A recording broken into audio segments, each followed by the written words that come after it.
My guest on this part of the program is an industry expert from the oil and gas, Dr. Livinus Nosike. He wrote a book, Overview of the Petroleum Industry, a New Perspective in the Saga of the Oil and Gas Struggle. Dr. Nosike, welcome again to the program. Thank you. How are you doing? I'm doing good. Okay, we were talking about oil exploration in Nigeria, and you said the upstream sector is not well known to Nigerians. And then you also said that we will need Nigerians to be involved more in the upstream sector.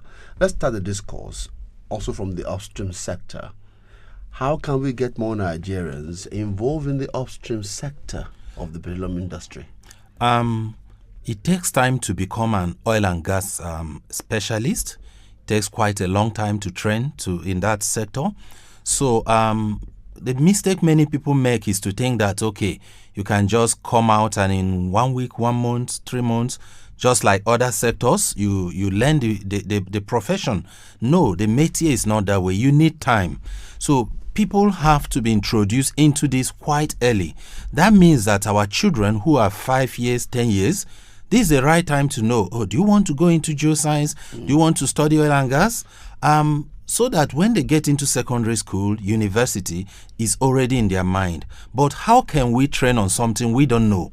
So that's why, again, I point to a conscientization of the people. It has to be a national interest. Oh, this is our mainstay. What is it all about? We need to see more pictures of the rig on our TV. We need a kind of campaign. There has to be a general awareness. Then we can now begin to talk of the curriculum, the school curriculum, and then the practical aspect of this. Okay, now the industry is divided into two parts. As you said in your book, you said the upstream and the downstream. Now, let's look at the downstream now, before we probably come back to the upstream anyway. But the downstream, the filling stations and the petrochemical industries, which have the direct link with the public. Why are we so much aware of this? We are so much aware of this because, on one hand, because of the power problems we have in Nigeria. That's the first reason. That means that we need fuel to fuel our generator, for electricity, for a lot. Okay, and then so that keeps us in touch. And when there's scarcity, okay, in the for fuel supply and all that, we are concerned. So that's the first reason why we are aware of this. The second one is that most of the cases of corruption are linked to the downstream. So these just the two contacts we have: the money at the level of government and the fuel we buy. That's all. When it comes to actual shipping and some other aspect of the downstream, which we also call midstream, you notice that Nigerians are not aware. If you tell a Nigerian, I'm talking of TTO, okay, CIF to China, the shipping, we don't even know that detail. The reason is that this cost $100 million. So this is not for the common man. And so long we leave that, so long is out of the purview of the masses, the public, you can't be talking of training people. People will not be interested. It's not something, we are interested in the money, but not the process. So the first thing is to bring this thing down to smaller structures. Let's talk of oil and gas in terms of refining petrol in your backyard with modular refineries and then powering your electricity in your local government. Do you support modular refineries? Seriously, I do. How will it work? It will work because as I'm talking to you now, China, Indonesia, many countries already have this, so it's not new. This the concept of refinery, what is it? It's just that you heat something like oil, and the gases that leave, when you condensate them, when you cool them, they become different levels of petrol we have. It's a simple technology. It's something you can do in your lab. So the question is, this idea in Nigeria that everything has to be central and very gigantic, it makes it difficult for us to get the problem solved. When you begin to look at refinery as something you can see, our Niger Delta brothers who build the illegal refinery, as they've been captioned, they build refineries every day. They cut a drum and then they heat this oil and they produce what can be used in some industry. We can legalize this. We can do this in such a way that every state, close to the producing state, of course, we can do this thing in smaller units so that people will be more interested. So investors can put their money in it. They can put their money in it. And lockers will become interested. The youth on the street can get a job there. He can get a cleaning job. So we have to reduce it. It's one of the ways to make the knowledge, the technology, bring it down to the common man. And the cost too becomes feasible. Because when you talk of building an oil and gas pyrolysis, very big, I mean, you leave it for the Dangotes. And then the rest of the masses are left out. I'm still going to talk about these modular refineries, but our refineries in Nigeria, they've become an albatross to us. Is it something that is beyond our reasoning to make our refineries work? So many problems. The first one is that these refineries are built outside the country. You bring them in, couple them here. That's already a problem on its own. So it can only be managed by those people who bring them in. And when you look at the way Nigeria is set up, during the subsidy era and even today, our political system is not so stable. So these people won't give much attention to this. So they prefer, our foreign partners prefer to have terminals offshore where the crude is shipped away. It's easier. You save a lot of stress and hassle. This is the first problem. The second problem is that time have passed. These refineries were built how many years ago? Will I say 60 years ago, 30 years ago?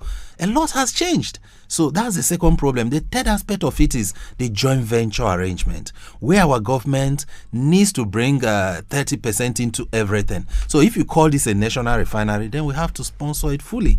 You now say it's a foreign investment. Will we have 60%? Can our government put in even 10%?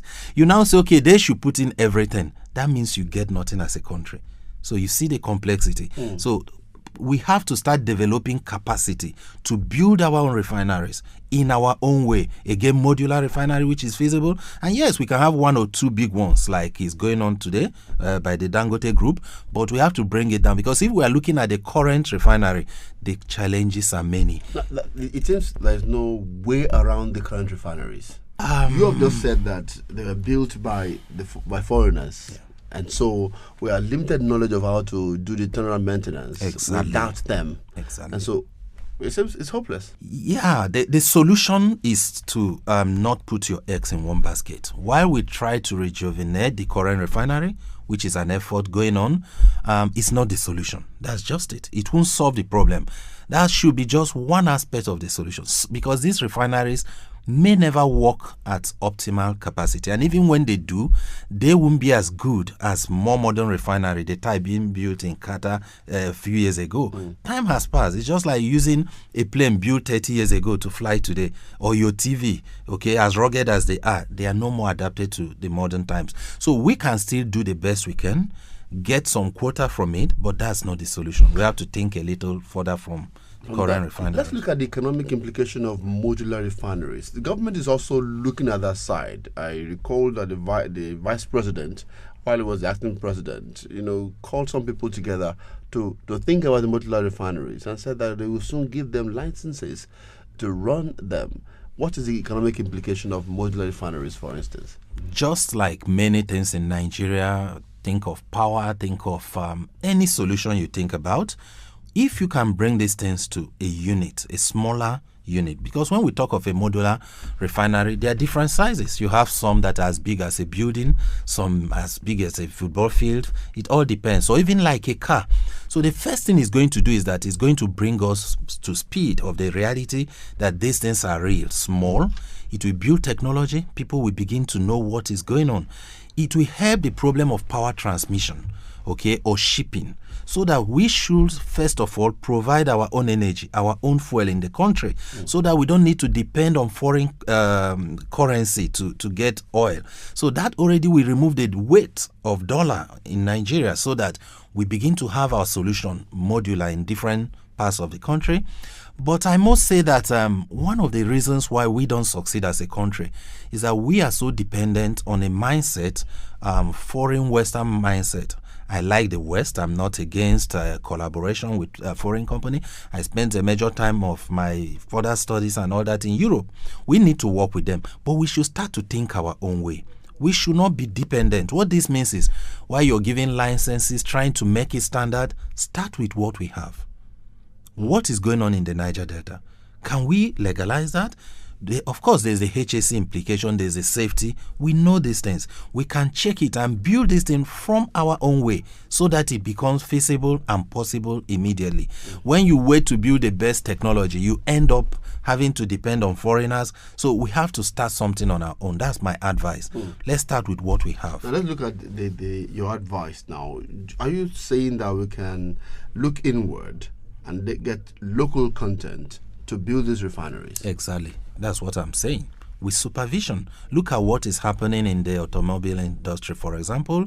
I know of Nosike. It does not mean there are no foreigners helping, but he's trying to start from grassroots. It might not be a good example, but yes, we need to look inwards. What can we do? What do we have? How can we improve this?